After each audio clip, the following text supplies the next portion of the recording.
to the GA for Justice. It's another Thursday in the 757 VA2 up and 2 down and all over the world. With your host, the one and only community activist, the Miss Georgia Allen. Well, hello, hello, hello. It is Thursday. How about that? Yes, and I am so excited to bring you the program today. Again, I am Georgia F. Allen with GA for Justice, and I've come to you every Thursday at 12 o'clock noon to just simply have a conversation, because sometimes we forget how to talk to one another. So it's critically important that we do that. But before I talk about that, I want to just, again, always thank Mr. Henderson Vaughn, who opens up the airwaves so that we are able to have these conversations with our community, invite guests, and share what is taking place throughout our local community, but also share what's going on sometimes on a national level. With that being said, we always call him the Captain 85 or C85, the Dream Maker.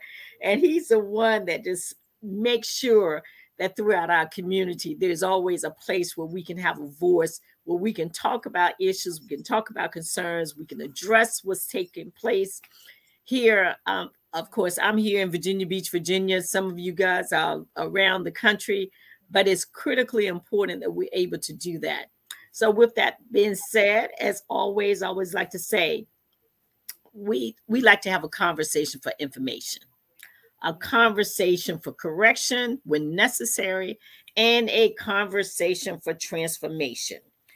And yes, we will be having a guest, but our guests will come on later on. They are not going to come on at the beginning of the show today. And so I will do that introduction just as they come into the studio. So also with that being said, today's show is a show that is about unity. Okay, it's critically important that we focus on unifying our community, that we're splintered all over the place. We're splintered on the local level.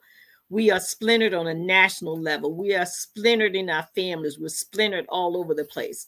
And so this month, as I did last year, this year, as I did last year, I kind of centered my first 9 months on the Kwanzaa principles. So Umoja, which is unity, to strive for and maintain unity in the family, the community, the nation, and the race.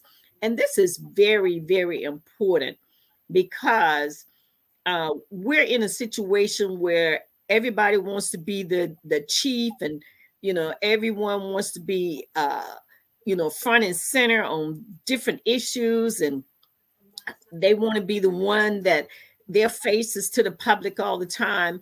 And sometimes we need to humble ourselves, and sometimes we need to step back and look at what is it that we want to achieve. And again, today's program really is going to be focusing more on our youth, because that is critical. Our youth is our most valuable resource. It is critically important that we make sure that we keep our young people front and center. Over the years, we have lost generations of young people. We've lost them through gun violence. We've lost them where they're incarcerated in our prison system. We've lost them because they have gone off and got involved in various activities that have not been beneficial. Anything from, getting involved in the drugs area. And when our young people were involved in drugs, they were locked up. When along come opioid, it's a medical issue. It's a medical issue. So we see that we don't have the same opportunities, or we are not seen in the same light as other people are seen, because when someone writes all the laws, controls all your institutions, control your military, control everything, your businesses, and when they're controlling everything, then the system is going to operate in that group's best interest. That's all there is to it. The system will operate in the best interest of those who control the system. Therefore, if we are not controlling the system, then we're subjected to whatever that system produces. And so I want us to begin to control our communities and create our own systems so that we're not hampered by what scripture says, which is that system of things, that system of things that is not for us. And so today I want to kind of talk a little bit about our young people and how they are our most valuable resource. And part of what has taken place over time is that we were so busy buying and spending that we spent very little time and effort in terms of long-term investments in our young people. We were in overdrive, buying the next pair of sneakers, buying the next outfit. Every time there's a new fad that comes on the market, we are making sure that our young people and many of the adults, oh man, have you seen this new piece of technology? Or man, have you seen this? Or have you seen that? And we have spent so much time buying and very little time investing. And our young people need us to change that and begin to invest more and buy less, because no child need 100 pairs of sneakers. They don't need 100 pairs of sneakers. They don't need every single solitary Jordan that comes on the market. They can have some of them, or one of them, or two of them, or three of them, but they don't need 7, 10, 15, or 20 different Jordans. They can only wear one pair of shoes at a time. That's it. So it's not necessary for them to have that many Jordans. There's only 52 weeks out of a year. So why are they sitting there with 100 pair of Jordans? There's only 12 months in a year. Hello. There's only 4 quarters in a year. So if you really want to break it down, you can literally say, okay, maybe I'll just give them 12 pair of sneakers throughout the year. They can only wear one pair at a time. They can switch them off, but they can only wear one pair at a time. I haven't seen anybody with 4 feet yet. Haven't seen anybody with 4 feet yet. Yeah, okay. Sometimes we have people that have some medical issues that they may have a few extra toes or whatever, but I ain't seen nobody with 2, 3 other than with more than 2 feet. How about you, Henderson? You seen anybody with more than 2 feet? Not me. Don't want to see them either. So I want to understand, if we're not like an elephant or a dog or a kitty cat with 4 feet, why do we need 100 pairs of sneakers? Why do we need that many pair?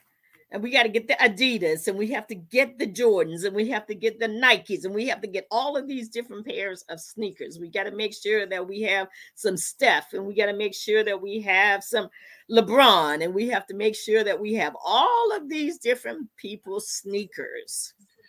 Yeah, and most of the people who purchase those sneakers do not have one stock in any of those industries that they're purchasing into. Hello. Not one.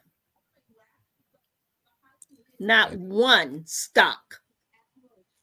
And if you're going to go out and buy these things, every time you make a purchase, you should also be making an investment.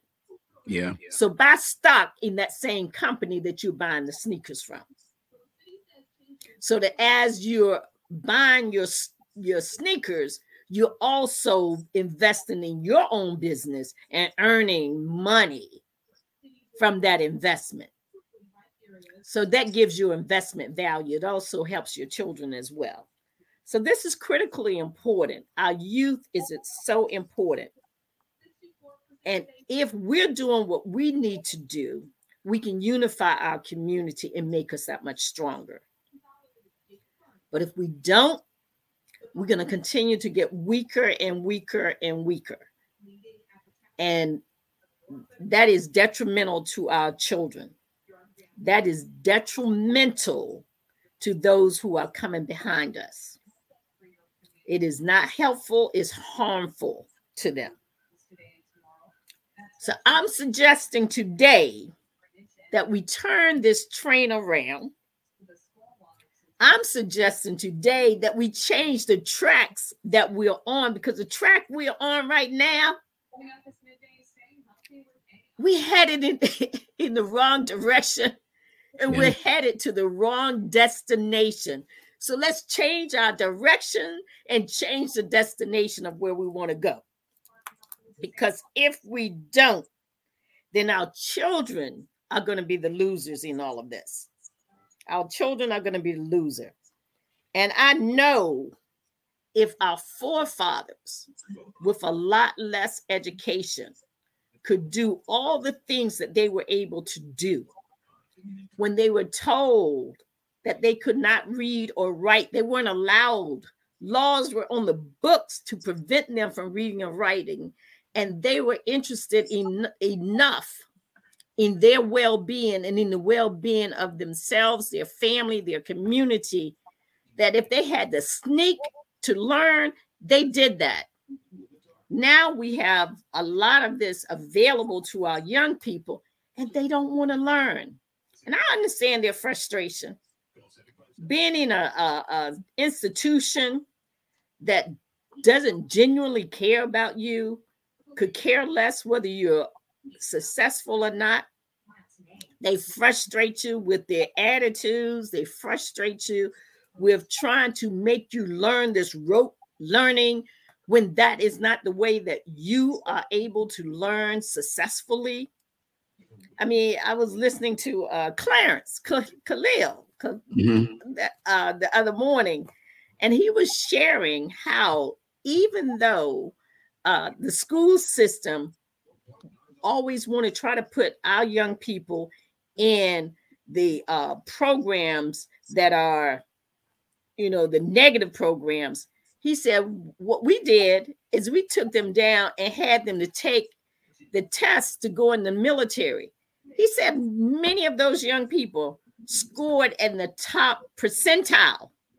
The top percentile. So it's obviously not that they're not smart or knowledgeable, because if they can take the federal tests and they can take the test to go into the military and score in the high percentile, it's not that they don't know.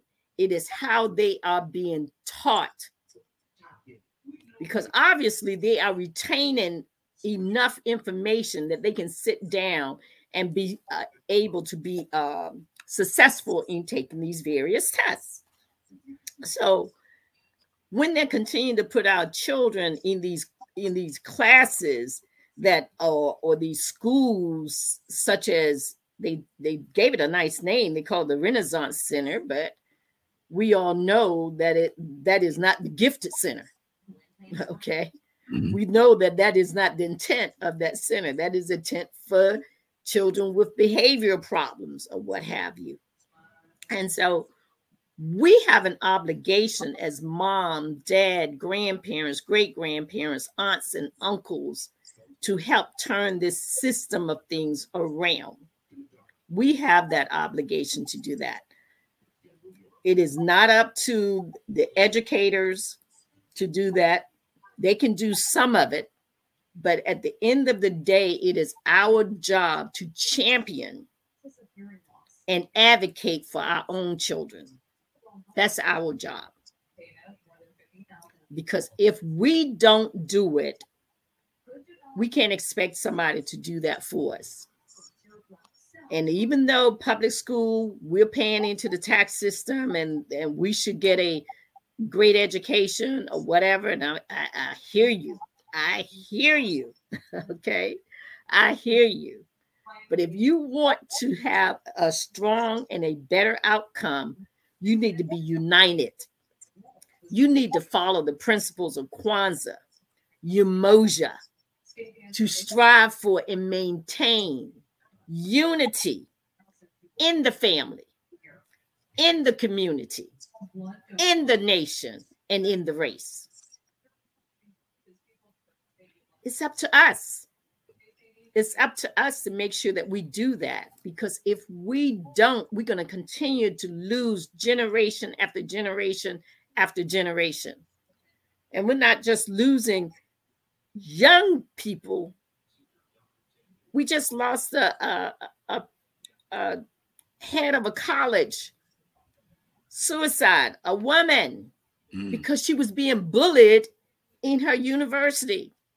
She was being bullied at the same time that Mrs. Gay from Harvard, who was the president, was being dismissed from Harvard. She ultimately resigned, but the pressure was on because we have a society that want Black people to be perfect.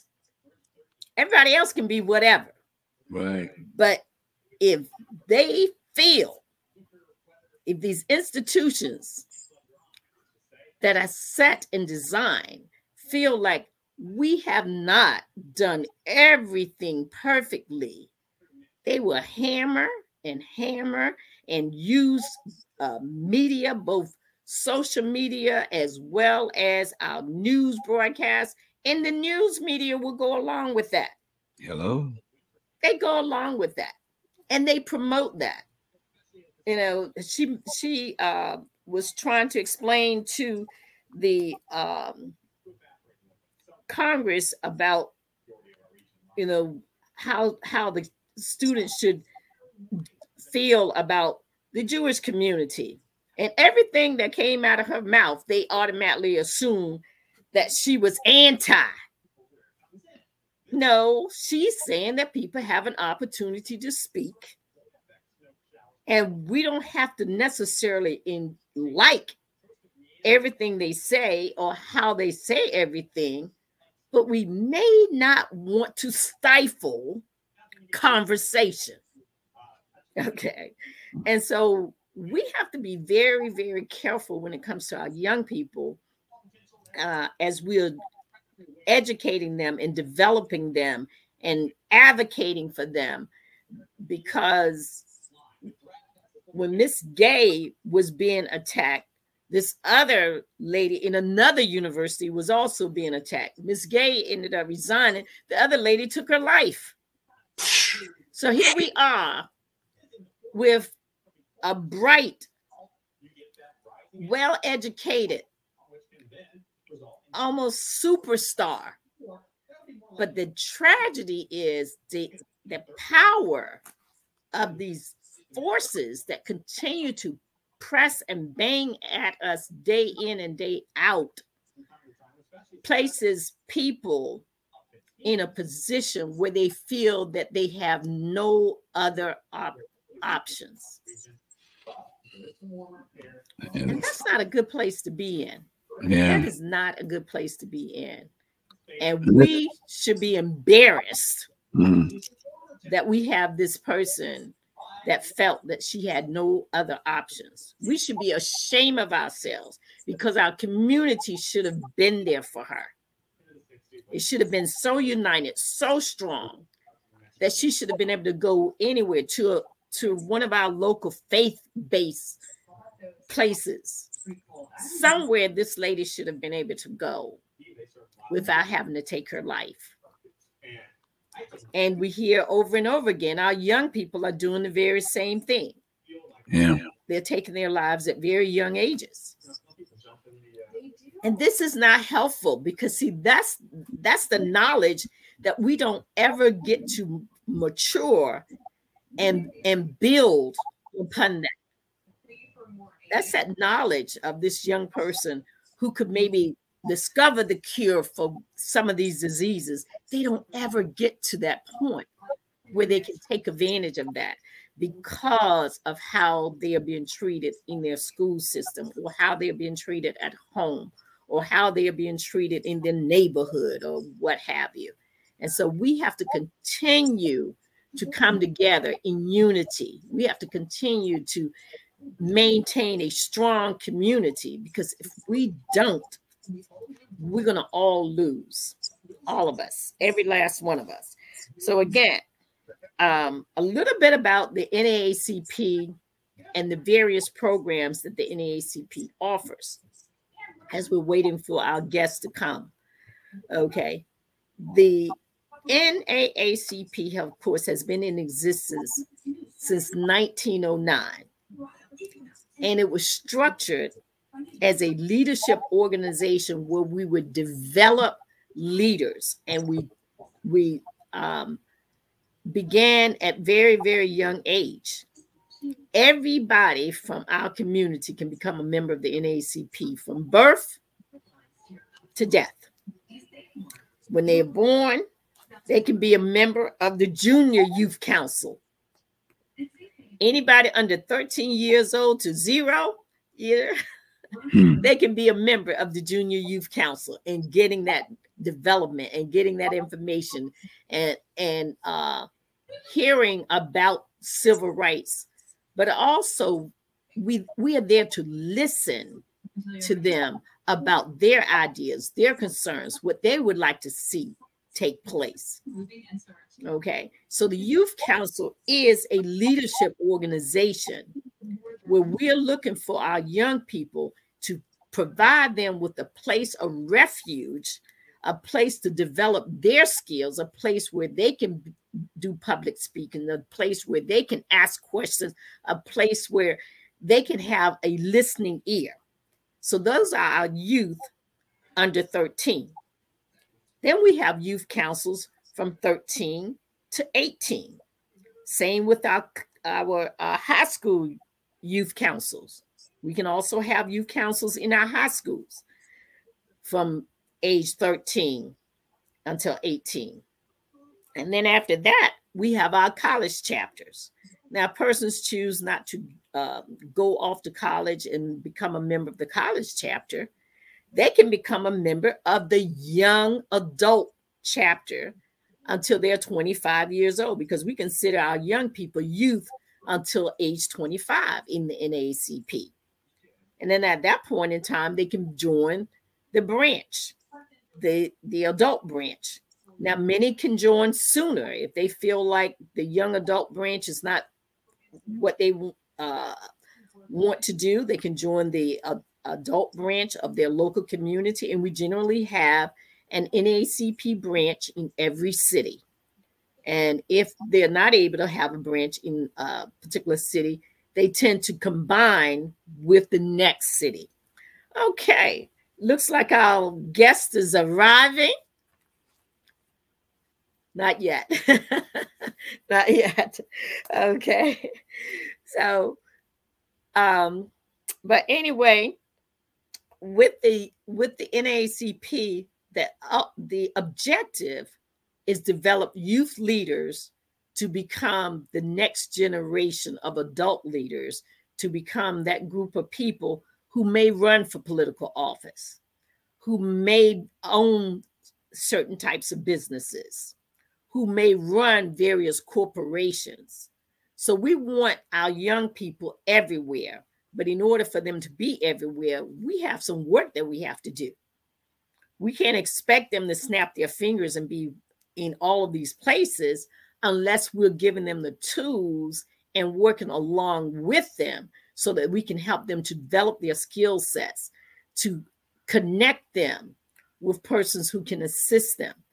One of the things that I watched in some of the other communities, when their young people grow up, they go to work and shadow persons in these other businesses. So if the family just finds out that their child is interested in architecture, they said, let me call on my buddy.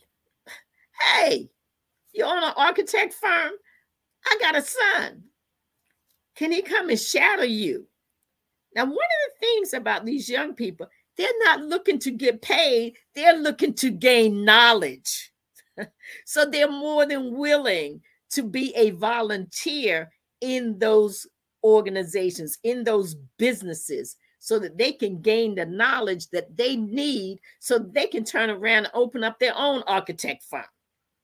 So that's another thing that we have to train and teach our children more, is everything is not about a paycheck. Everything is not about a paycheck. Sometimes you want to be able to go to places where you can get access to information that you would never be able to get access to. So we're going to have to start looking at things differently. Again, we need to turn this train around. We also need to get it off of that track that is on those tracks that it's on, because that destination, it's not the right destination for our people. All righty. All righty. Okay. Well, we had our guest. She is backstage right now. Bernita Richardson. I think you have a photo. All right. Well, hello, Bernita. We want to thank you for joining us today. Bernita has been with the NAACP since she was about 7 years old. So she's a lifelong member of the NAACP. She was fortunate enough to have parents who were actively involved with the work of the NAACP while she was growing up. She had the opportunity to attend national conventions, state conventions, regional conventions, so that she had firsthand knowledge of many of the issues that were taking place in our community with regards to the various types of injustices that were plaguing us as a people, but also specifically the area where she grew up. She later, at the age of 13, became a junior life member, which I just spoke about. And she then went on to attend Hampton University and get involved in Hampton University in the NAACP there. She attended rallies, marches, and spoke up about injustice. And then later on, Bernita, she lived in Virginia Beach, but she was not yet a member of the local chapter. So she joined our local chapter, became the secretary, and we were having a tough time trying to find somebody to work with our young people. So she went on to volunteer to work with the AXO program and to chair that program. She also, as a young person, participated in the AXO program in the oratory enrichment back in the early 90s. So she has been a long-time member of the NAACP. And we are so excited to have her to join us today to talk about AXO, which is the Afro Cultural, Technological, Scientific Olympics, or in other words, the Olympics of the mind. With that being said, we welcome Bernita to the show. Good day. Good day. It's afternoon. Good afternoon. How are you doing, Miss Georgia? I am doing absolutely wonderful. I'm so glad you're able to join us. I know you got one of those busy schedules. You're everywhere. Yes, ma'am. Yes, ma'am. Everywhere. And before we go on, I just want to say, when Dr. Gay was speaking before the Senate, she had legal representation that told her what she could and could not say. And so how do we hold her accountable? Because I was listening while I was in the car driving. But how do we hold her accountable for saying and doing what her legal counsel told her to do in the position? It's crazy to me. And I agree. We should have been more vigilant in speaking up on her behalf. Absolutely. And here again, it gets back to unity. If we were united in our community, we would be able to press the button and folks would be on the ground. They would be there at the president's office at Harvard. They would be there at the board of directors or the whatever they call them, because each group has a different term that they call them. Board of trustees. Yes, board of trustees and all of that. But there should have been an outcry outcry from all of the communities. And I get a little annoyed sometimes when they think that the NAACP is the only people that's supposed to fight for justice, okay? If it's affecting you, you need to fight for justice too. So don't sit here and we done carried this whole country on our back since 1909. Yes, ma'am. And I remind people of that, okay? And they benefit from all the hard work greatly, and many of them greater than we benefit ourselves.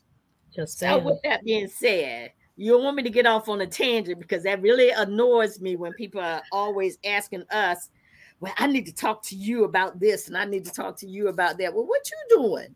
What you doing? Okay.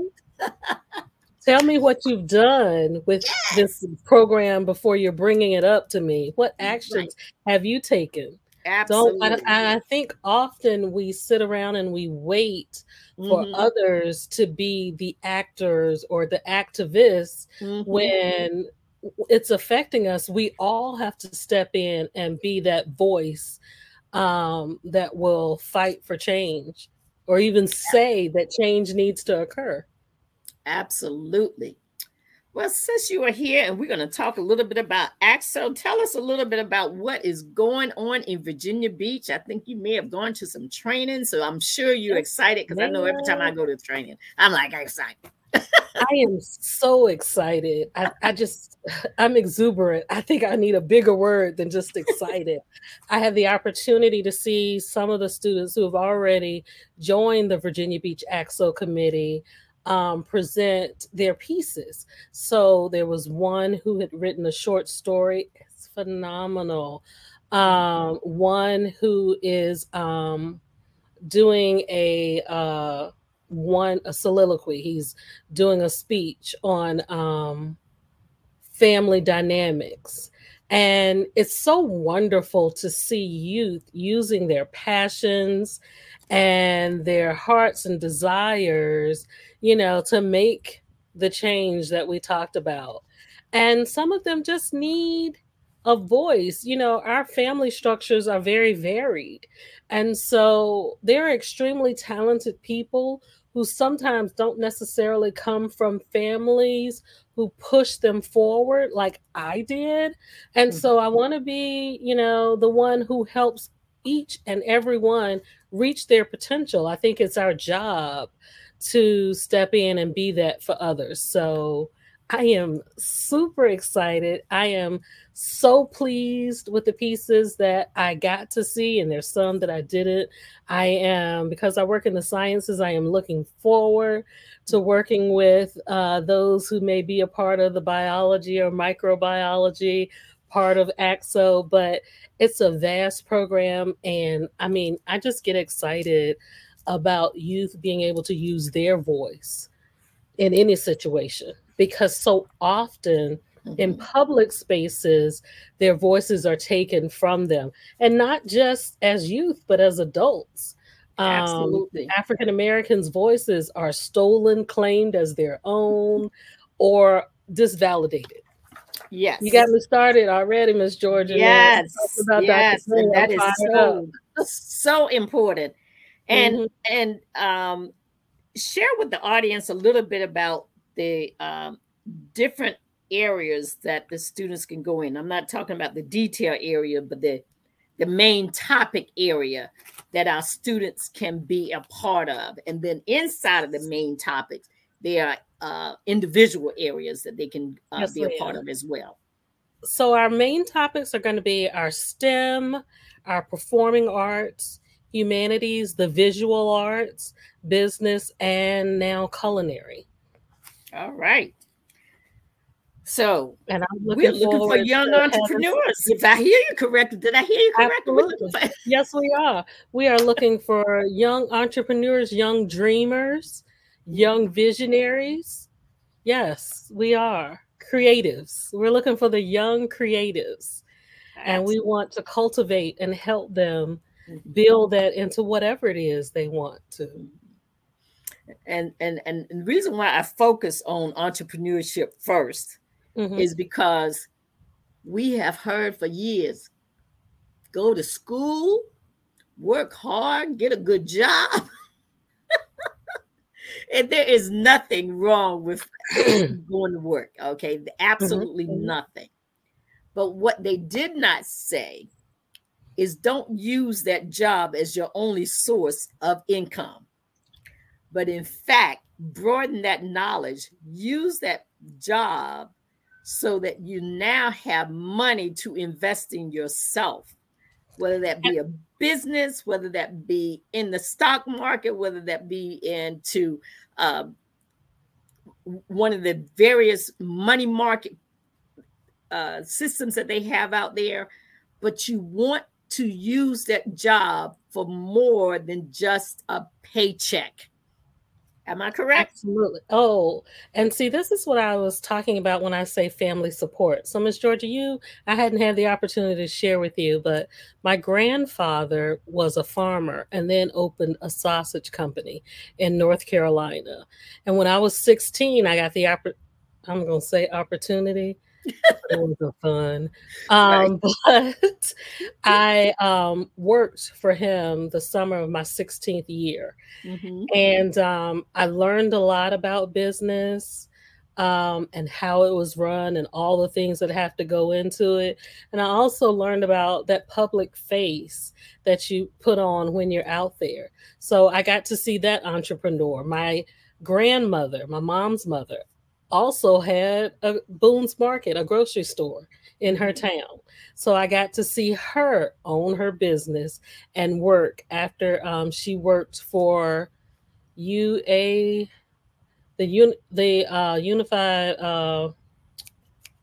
Fabric Workers or Cloth. Okay, so one of the unions. Yeah, right. She was a union rep after having worked in the factory. And then she opened up a grocery store when I was younger. And so even at the age of 13, I would work there by myself on Sundays because no alcohol was being sold. And so I could. Right. So I had that opportunity. And then about the time I turned 14, my mother opened a women's boutique in my hometown after she had worked for the government for several years. And so, I got to see, what it was like to have these family businesses. Mm-hmm. So even, growing up, I always knew at some point I would own something. Right. And worked hard. Even my son is 23. He now has a business where he does sports predictions and people pay him for that information. Sports predictions? Yes, ma'am. Yes, ma'am. At 23 and a senior at Hampton University, awesome. He is working that business hard. When he was younger, he had a business where he would make these little tinker toys, like kids' alarms for their rooms so they could put on their doors. And he used to sell them to his friends and things like that. So, the entrepreneurial spirit was passed down to him, having seen my mom's store. I mean, I've sold Mary Kay. I've had a telecommunications business. I have a travel business. I have, done quite a few things as far as owning things because I understand the importance and the independence that working for yourself gives you. Absolutely. Absolutely. And see, that's so very important. I was one of those people. I left from one job to the next. Fortunately, I at least had money in my 401k so that I could roll it over into an annuity. Yes. So as I went from one place to the other, I did have the wherewithal because I had a friend who was in the financial services industry. And so when I leave one place, I roll it over into the next one. I leave another one, I roll that over into it. Absolutely. Mm-hmm. Otherwise, I'd be starving to death because Social Security does not pay me enough money to live.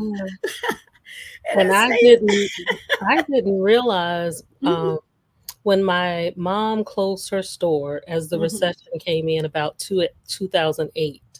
She ran for office and became the treasurer of the county.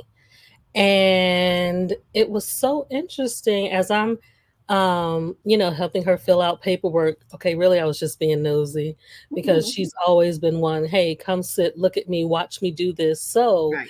when it's your turn, you'll know how. And so we're doing it. And I found out at that point that she had saved and left all of the money that she had put aside while she was working for the government right there. And so now, as she comes back in at a higher rate, being the treasurer of the county, it boosted up her retirement, that she really had not put into while she was running her business. Right. And that's important. That is critically important. Critically important. And so, to those of you who are listening today, have more than one source of income. Yes, ma'am. Have more than one source.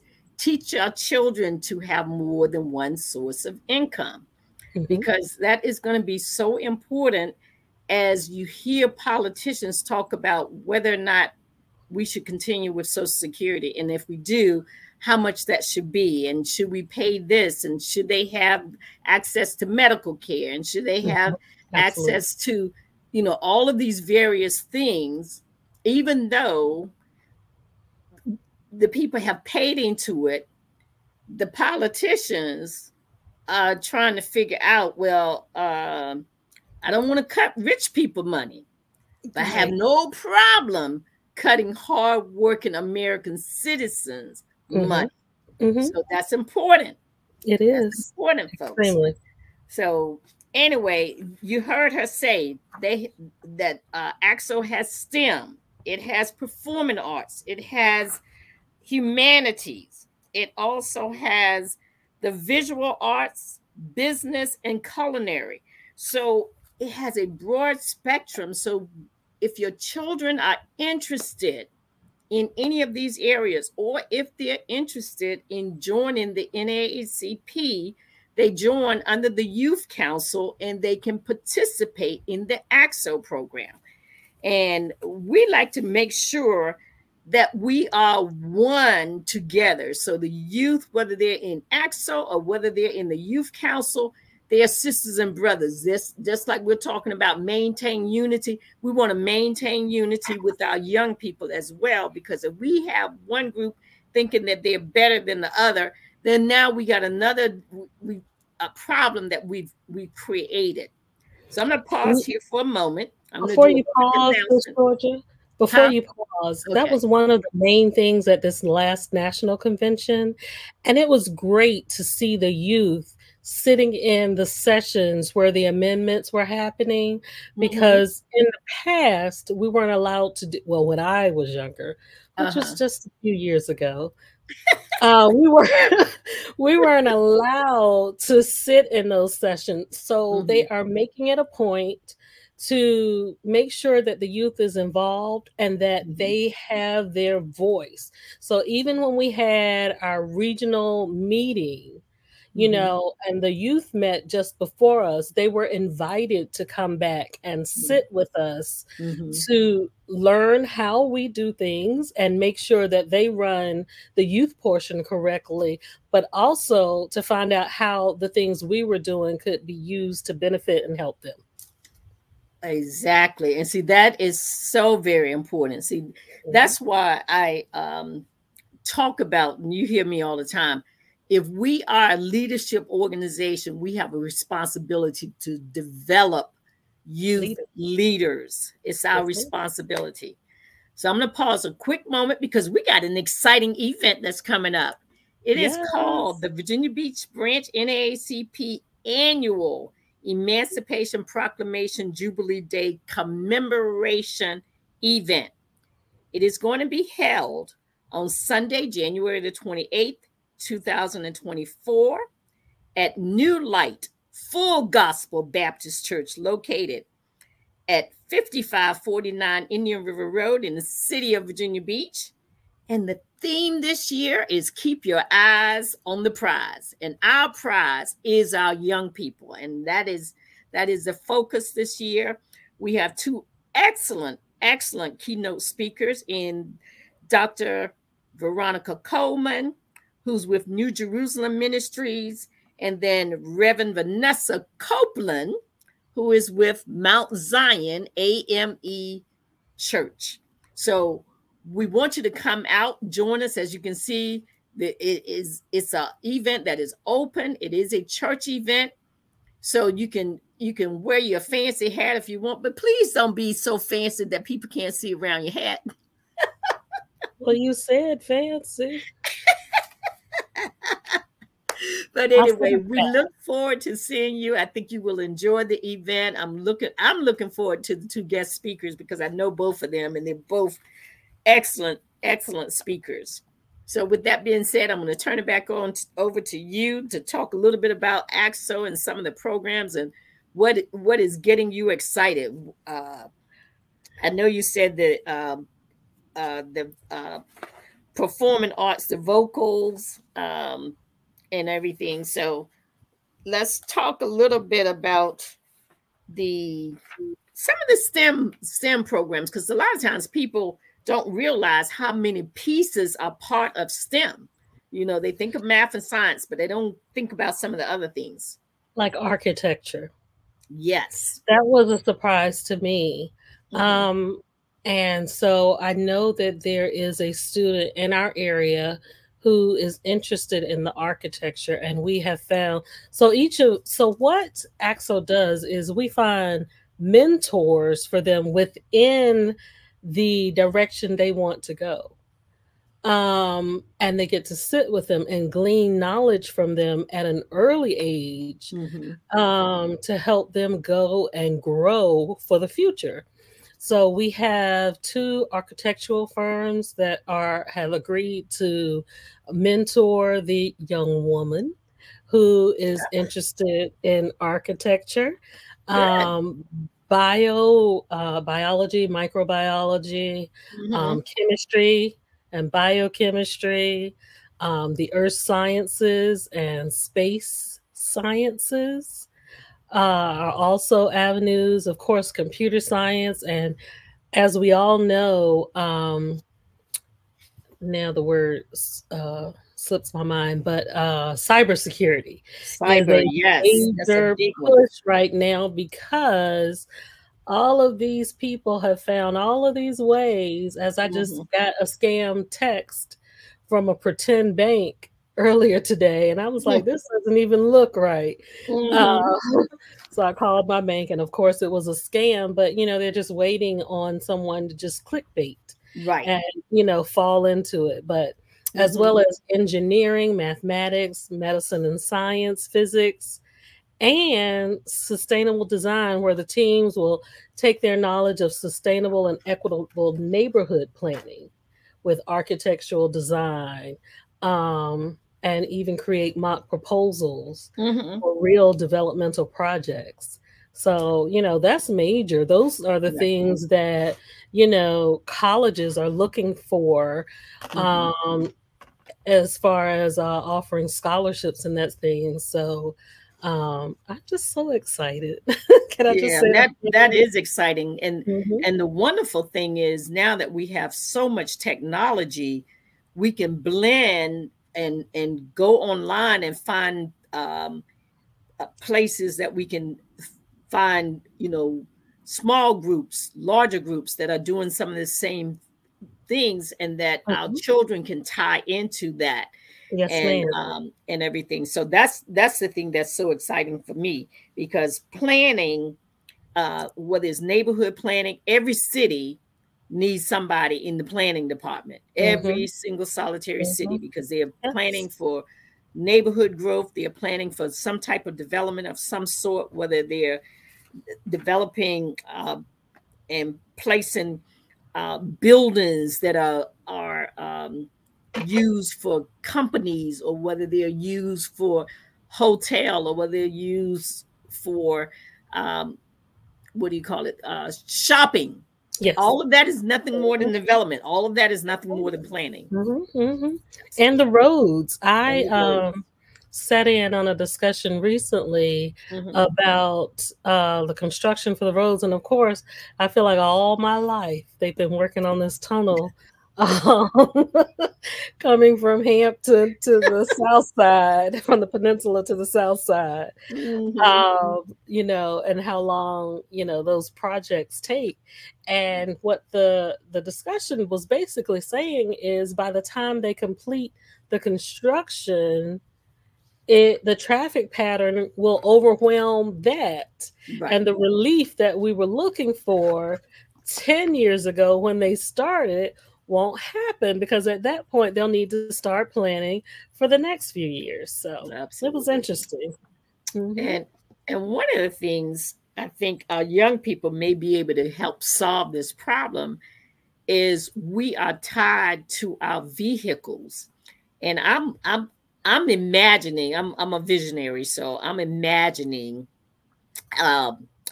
you know, some type of electric car that takes us across the tunnel, and we're able to have a number of people in it instead of these one person per car.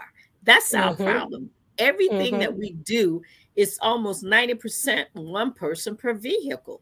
Yeah, well, that public transportation a jam here is not as advanced as it should or could be. You know, I was excited when the tide came because I was going to be able to get on at Newtown Road and ride it straight down. I was at EVMS and ride the tide to EVMS and miss that traffic, you know, going in. So, of course, the expected date for completion was extended, and I never got the opportunity to utilize that as a part of my transportation while I was matriculating through Eastern Virginia Medical School. But, you know, any opportunity I get, even now, I will park my car and jump on the tide and go to MacArthur, or, you know, if I'm going to a festival at Town Point, I'm riding the tide in. And I just love it. I do too. I love the tide. I've gone there for the baseball game. I forgot what they're calling them these days. I don't remember what they used to be, the Tidewater Tides back in the day. Norfolk Tides. Norfolk Tides and all this. So I guess they're Norfolk Tides. I'm not even sure anymore because they changed their name, and they got this little green thing that runs around now that's supposed to be a mascot. And I got confused with that, because I was like, where did the green guy come from? Because everything before was little big head dude, you know, that looked like a baseball. And all of a sudden we got this little green thing running around. I'm like, what's that? And they did a great job this last season. I'm not a baseball fan, but I do go to Tides games. Right. And I think they won something, not the pennant, but whatever you can win on that level. I think they won that. Right. And I enjoy going to the Tides game. You know, it's a nice gathering and everything. And so, you know, those are the type of things, like you, I love having that Newtown Road park and ride. I can hop up there. I can go downtown Norfolk. And the other thing that I like about it is, if I'd like to have a drink, I can feel very comfortable having a drink, get on the tide, come back home. By the time I get back, with what I've eaten and everything is pretty much out my system, I'm all of 7 minutes from the tide in my house. Yes, ma'am. I can feel very comfortable in that versus, well, no, you know, because I got my vehicle all the way downtown Norfolk, and how am I going to get back home? Yes, but anyway, we're coming up to the close. This was fast, but anyway, I want you to do some final comments. I know it's like almost the end, and so do some final comments, and then I'll do some closing comments and everything. But I do appreciate you coming on. I hope this has been beneficial and helpful to the community. But if your children are not part of the NAACP, they're not part of ACT-SO or the Youth Council, this is your opportunity. Here's Benita Richardson, who is head of our ACT-SO program for Virginia Beach. Yes. So I am here with my arms open wide, waiting for our youth to come through so that, we can get you all set up to take over for Miss Georgia and I when we're ready to move forward, because we do have to have people in place for that. I can't think of an interest that you could have that ACT-SO won't address in some form of fashion. So just because you didn't hear me say what your interest may be, please don't think that it's not covered by ACT-SO. We just hit the top crust of it. Ms. Georgia was talking about entrepreneurship that falls under business. And there are business owners and business moguls who are ready and here to help you develop. Maybe you have a thought. I have a friend who thought about creating an automatic umbrella back before they were created. And she was in business school at the time. And she said about the time she graduated, the first mechanical umbrella where you press the button and it pops up was created. And she was like, I had that thought, 4 years prior, but did not move on it. So right. I know that our minds are constantly coming up with great new ways and things that we can do and create that haven't been created. I mean, if you look at all of the things that have thus far been created by Blacks, you'd be surprised. You'd be surprised at how many were stolen and how many, just if you find the ones who were given credit for what they did, how many there are. So don't let your vision fall by the wayside. Come on out, join ACT-SO, and let's help your vision become a fruition. All right. Well, thank you. And you are so right. I had mentioned that earlier, that when you look back at the Carter G. Woodsons and you look back at the George Washington Carvers, they didn't want them to read or write. And these guys went on to be phenomenal.